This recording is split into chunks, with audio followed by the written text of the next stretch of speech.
Today you want to talk about replacing the driver on a standard 4-foot MHL 07L LED luminaire that is not in service and the power is not connected.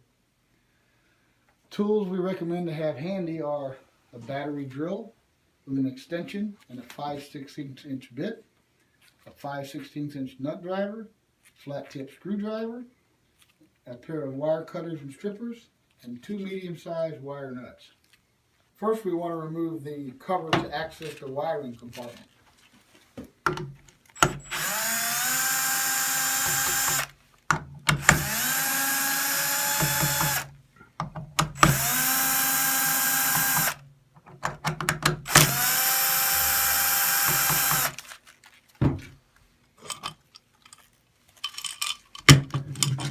Next, we want to move the violet and gray wires up and out of the way and remove the connectors from the end grid.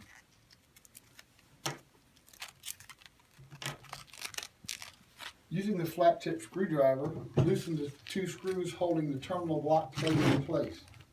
Slide the plate over the keyhole slots and pull it out and forward to access it.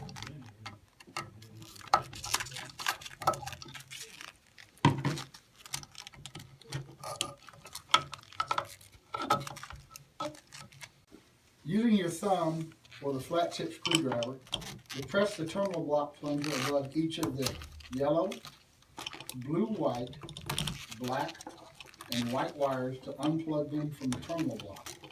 Let's remove the 8 screws holding the driver housing to the extruded body of the luminaire, using caution to retain the lock washers that are on the screws.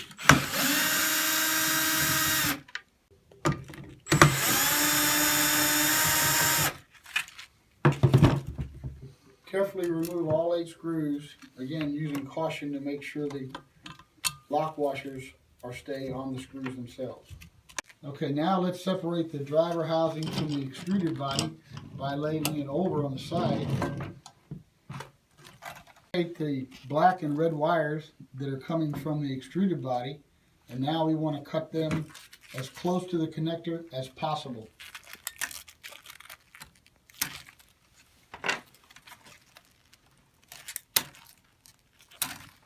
Now we're going to stand the junction box up and remove the cap from the black and white wire and save it for later use. Now we're going to remove the 2 screws that retain the driver to the driver housing.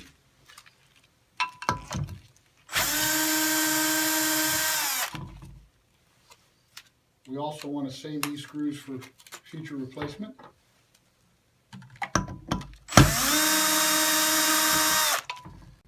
With the 2 screws removed, now remove the driver from the driver housing by pulling the leads through the holes in the housing. Now we're ready to install the new driver of the same type back into the driver housing using the same 2 screws that were previously removed.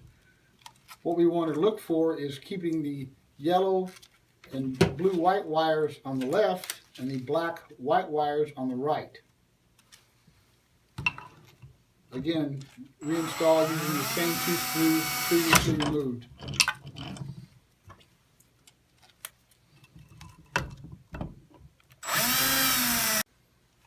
Separate the red, blue, and black-white wires from the group. Now we want to pass the yellow, the blue-white, the violet, and gray wires through the hole in the driver housing on the left side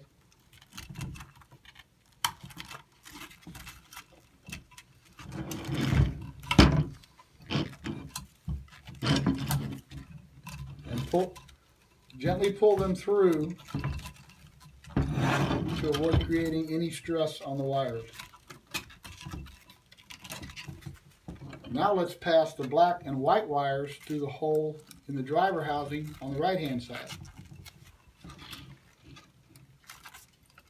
Again, pulling them through, not allowing any undue stress on the wires themselves. Let's cut the black, white, red, and blue leads back to approximately 5 inches in length.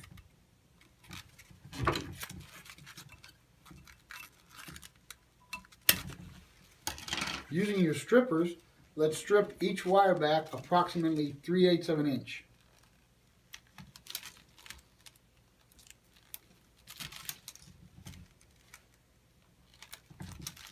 Now, let's replace the cap on the black white wire by pressing the spring-loaded side and inserting it into the wire and pushing it out of the way. Now we're going to strip the 2 red leads and the 2 black leads back approximately 3/8 of an inch.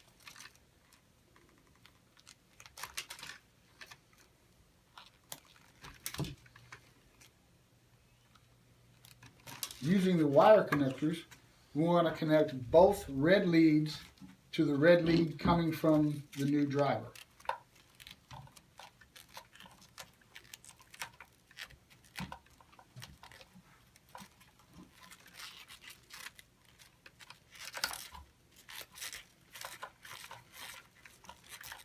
Secure these in place with the wire nut, making sure it's firmly installed. Repeat this on the 2 black leads, connecting them to the blue lead coming from the newly installed driver.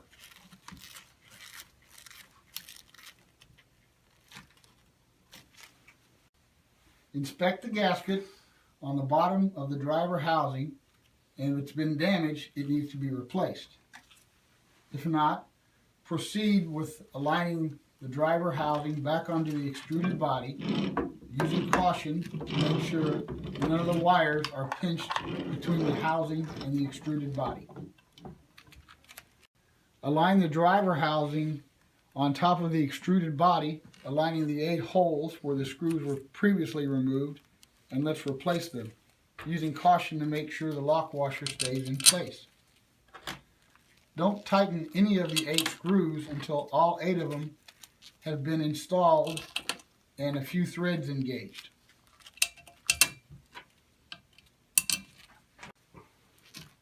Once all 8 screws have been engaged a couple of threads, you can begin to tighten the driver housing back in place. Set the drill on a medium torque setting, approximately 20 inch-pounds, and securely fasten the driver housing to the extruded body. After all 8 screws have been snug down, using the 5/16 nut driver, check that each screw has been tightened firmly to secure a good seal. Now let's lay the fixture on its back again and begin to cap the violet and gray wires. These are the dimming circuit wires and are not typically used unless the unit has been connected to a dimming circuit. Just push them out of the way, and now let's start connecting the new driver wires back to the terminal block. Depress the terminal plunger directly below the left side of the resistor circuit and insert the wire. Repeat this with the blue-white wire, inserting it on the right side of the resistor circuit. Next, let's install the black wire on L1 and the white wire onto the circuit marked N, or the neutral circuit.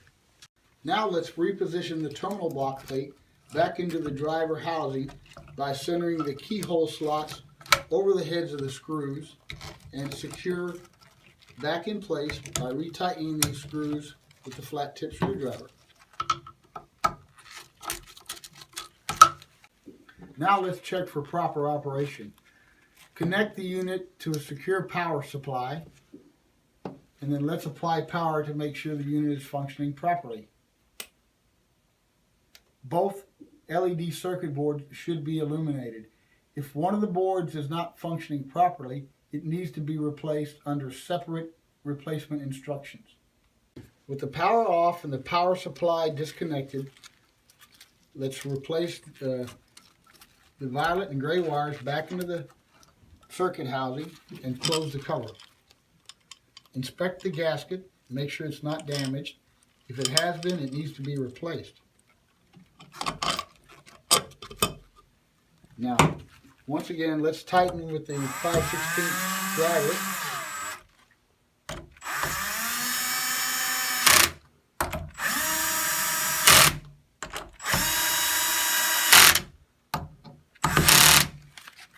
Let's once again check with the 5/16 nut driver that each screw is securely tightened to maintain a proper seal. The unit should now be ready to be placed back into service.